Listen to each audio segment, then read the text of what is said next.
Bonjour à tous. Merci. Bienvenue à la conférence de presse de la présentation du film Rose, réalisé par Aurélie Sada, qu'on va présenter ce soir en première mondiale sur la Piazza Grande. Et je vais vous demander d'accueillir chaleureusement la réalisatrice Aurélie Sada, entourée de ses actrices François Sagan et Aura Kibar.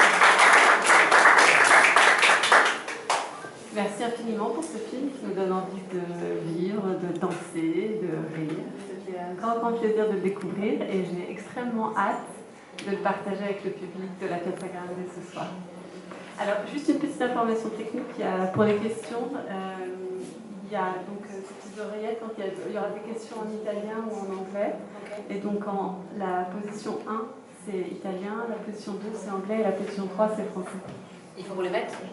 Pas tout de suite. On va peut-être, à moins qu'il y ait déjà une question, ou sinon je commence par la première question peut-être.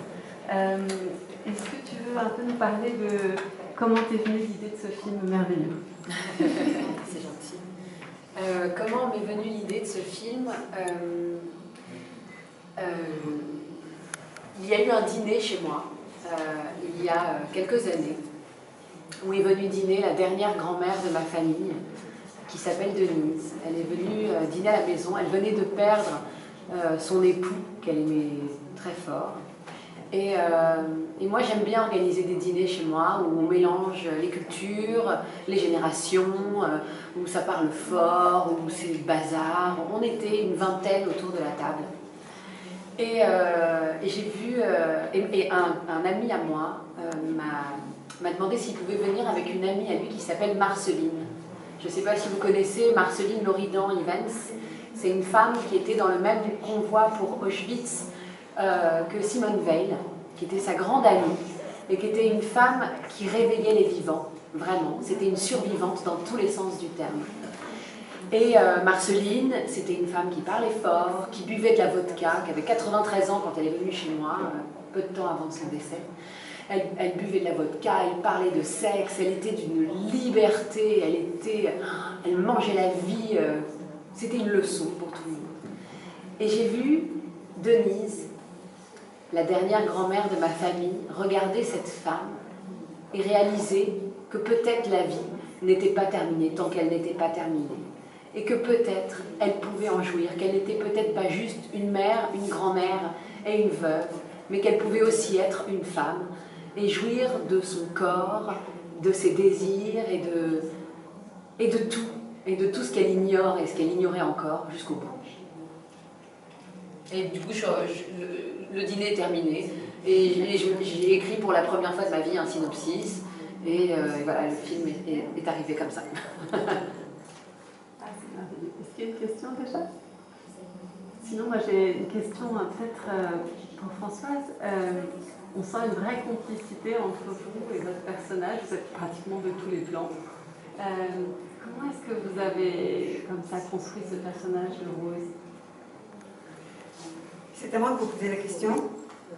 Ce personnage-là, c'est moi. C'est ça. C'est moi, c'est quelqu'un qui a eu une vie très très riche, qui a perdu beaucoup de gens qu'elle aimait et qui a sombré dans la dépression. Et comme j'ai pu le faire moi-même pendant 3 ans, et puis je me suis aperçue qu'il y avait beaucoup de choses encore possibles pour moi. J'ai retrouvé un petit peu ma santé morale, physique, mon envie de faire des choses. Je me suis réconciliée avec la vie. Et ce personnage de Rose est très proche de moi. Parce qu'elle a vécu tout ce qu'il y a de beau, tout ce qui est affectueux, tout ce qui est joyeux, tout ce qui est riche, tout ce qui est plein. Et elle a le sentiment de s'être totalement appauvrie dans un deuil. Et elle se rend compte que la vie, ça n'est pas fini, qu'elle a pris de l'âge. Évidemment, c'est assez pénible aussi de prendre de l'âge. On est conscient de son âge et en même temps, on se dit, c'est pas juste. Écoutez, moi je suis quelqu'un, j'ai 88 ans cette année, mais je me suis arrêtée à 52 ans. Je vous assure que je vis comme une femme de 52 ans, 55 ans, et tout m'est permis. Je trouve que j'ai pas peur de la mort, mais on m'a donné la vie et il faut que, par respect pour tous les gens que j'aime, pour tous ceux qui ne sont pas là, pour tous ceux qui sont encore là.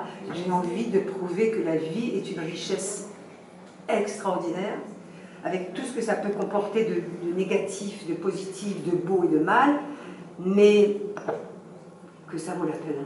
Ça vaut la peine, sur tous les plans, ça vaut la peine. Ça vaut la peine du jugement, ça vaut la peine des sentiments. Et à partir du moment où on a décidé que ça serait riche, que ça valait la peine, qu'il y a des choses magnifiques encore à vivre, alors autant le faire, autant y aller.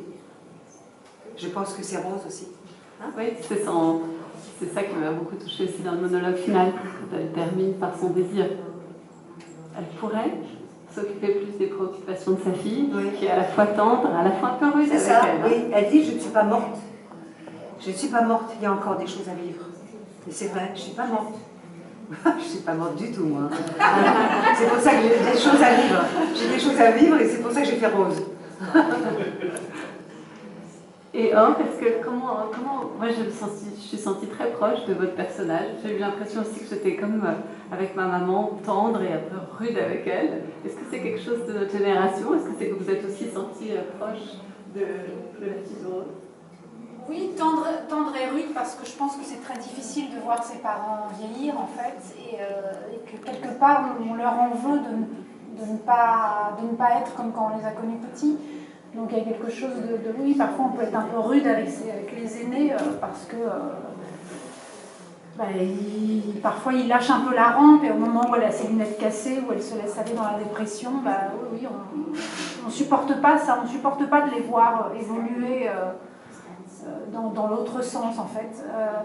Après, je trouve que ce qui est joli dans le film par rapport au personnage, c'est qu'on met nos parents dans une case, où c'est pas que les parents d'ailleurs, on met nos amis, les gens comme ça dans une case, et puis tout d'un coup,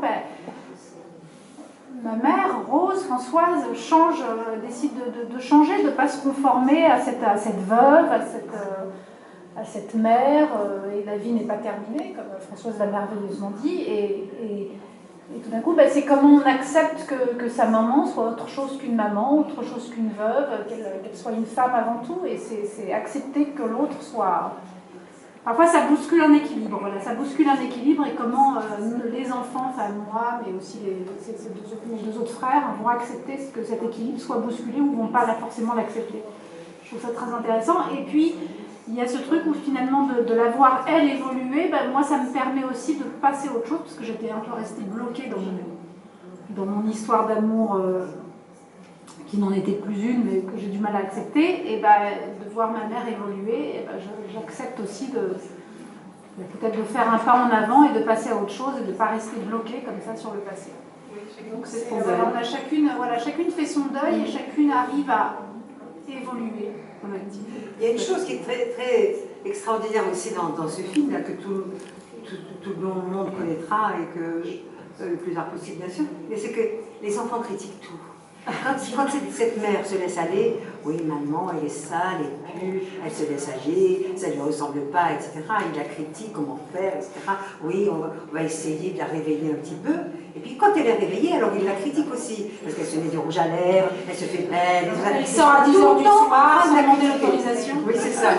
D'ailleurs, on a toujours peur pour les mères, en fait. On a peur pour elles quand elles se laissent aller, on a peur pour elles quand elles nous surprennent. Oui, voilà.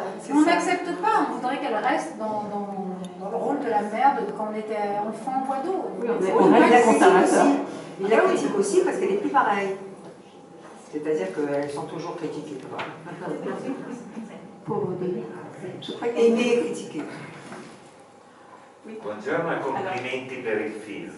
Merci. Perché ho trovato il film molto interessante per un'Europa che sta invecchiando tutta. E la cosa più bella del film, in questo mondo che invecchia, è che autunnali sono i figli, mentre i vecchi diventano primaverili. Allora volevo capire fino a che punto c'è stato questo gioco.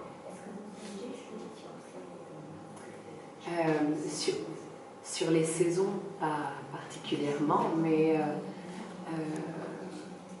en fait, je pense que les révolutions intimes adviennent souvent à la suite de deuil de personnes qu'on aime, mais aussi de chocs qu'on peut avoir dans la vie, quand on est quitté par quelqu'un, quand on est quand on est bousculé, on ne soupçonne jamais la force qu'on a, la pulsion de vie qui va nous emmener ailleurs. On ne soupçonne jamais qui on est après. Et pour moi, Rose, le film commence avec quelque chose qui vient complètement bousculer sa vie, parce que c'était une femme qui était heureuse avec son mari.